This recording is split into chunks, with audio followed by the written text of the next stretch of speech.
আওয়ামী লীগের সাবেক স্পিকার শিরীন শারমিন চৌধুরীর জামিন হয়েছে। জামিনের প্রায় 4 ঘন্টার মধ্যে তিনি কারামুক্ত হয়েছেন।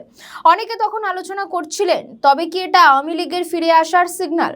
এর মধ্যে একটি গুরুত্বপূর্ণ খবর, ভারত বাংলাদেশিদের জন্য ভিসা পরিষেবা চালু করছে। তবে কি ভিসা চালু হওয়া এবং শিরীন শারমিন চৌধুরীর জামিন পাওয়ার মধ্যে কোনো সম্পর্ক রয়েছে? দিল্লির সঙ্গে কি ঢাকার কোনো সমঝোতা হয়েছে?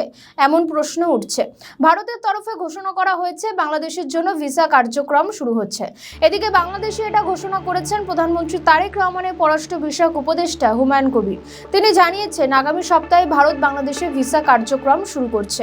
এর আগে বলা হয়েছিল ভিসা পরিষেবা শুরু হতে কয়েক সপ্তাহ সময় লাগবে, কিন্তু এখন দেখা যাচ্ছে ওই কয়েক সপ্তাহটাই আগামী সপ্তাহ।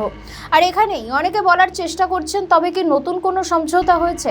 কিছুদিন আগেই পররাষ্ট্রমন্ত্রী খলিলুর রহমান ভারত সফরে গিয়েছিলেন। ভারতের বিদেশমন্ত্রী এস জয়শঙ্করের সঙ্গে বৈঠক হয়েছে। এরপরই বাংলাদেশিদের জন্য ভিসার বিষয়ে ইতিবাচক বিষয় সামনে আসে। হুমায়ুন কবির বলেন, বাংলাদেশি নাগরিকদের চিকিৎসা ব্যবসায়িক ভিসার চালুর বিষয়টি নিশ্চিত করেছে ভারত, সেটা আগামী সপ্তাহ থেকে। সচিবালয়ে তারেক রহমানের সঙ্গে রুটিন বৈঠকের পরে সংবাদ মাধ্যমকে এমনটাই জানান হুমায়ুন কবির। জুলাইয়ের গণ অভ্যুত্থানের পর বাংলাদেশের তৎকালীন প্রধানমন্ত্রী শেখ হাসিনাকে ভারতে আশ্রয়ের কারণে ভারতের সঙ্গে সম্পর্কের অবনতি ঘটে। এরপরই ভারত ভিসা নিয়ে কড়াকড়ি করে। শুধু তাই নয়, দুদেশের মধ্যে সম্পর্কের চরম অবনতি ঘটে। বিএনপি ক্ষমতায় এসে দুদেশের সম্পর্ক স্বাভাবিক পর্যায়ে পৌঁছয়। এমনকি তারেক রহমান প্রধানমন্ত্রী হওয়ার পর খলিলুর রহমানের ভারত সফর, যেটা অনেক বেশি তাৎপর্যপূর্ণ। খলিলুর রহমানের 9 তারিখ ভারত সফর শেষ হয়েছে, আর 13 তারিখ তিনি ভিসা পরিষেবা চালুর কথা বলছেন। মাঝে 4 দিনের ব্যবধান। তার আগে শিরীন শারমিনের জামিন হয়েছে। কোথাও গিয়ে এই দুই ঘটনার সঙ্গে অনেকে মিলিয়ে দেওয়ার চেষ্টা করছেন, কারণ কিছুদিন ধরে বিভিন্ন গণমাধ্যম বলার চেষ্টা করছে এই সফরে ভারত 3 থেকে 4টি শর্ত দিয়েছে বাংলাদেশকে।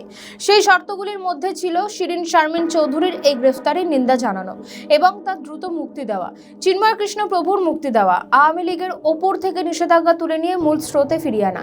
এমনটাই অনেক গণমাধ্যম বলার চেষ্টা করছিলেন। এই সমস্ত আলোচনার মধ্যে শিরীন শারমিন চৌধুরীর জামিন হয়, কিন্তু শিরীন শারমিনের বিরুদ্ধে আরো 5টি মামলা রয়েছে। অনেকে মনে করছেন সেটাও কিছুদিনের মধ্যেই শেষ হয়ে যাবে। পাশাপাশি চিন্ময় প্রভুও জামিন পেয়ে যাবেন। কিন্তু সবকিছু হলেও আওয়ামী লীগের নিষেধাজ্ঞা কি আদৌ তুলে নেবে বিএনপি সরকার?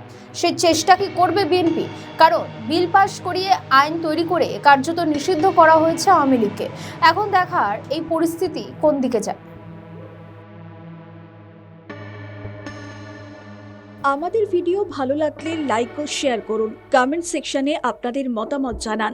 আরও ভিডিও পেতে আমাদের চ্যানেলটিকে সাবস্ক্রাইব করুন এবং প্রতি মুহূর্তে খবরের আপডেট পেতে প্রেস করুন বেল আইকন।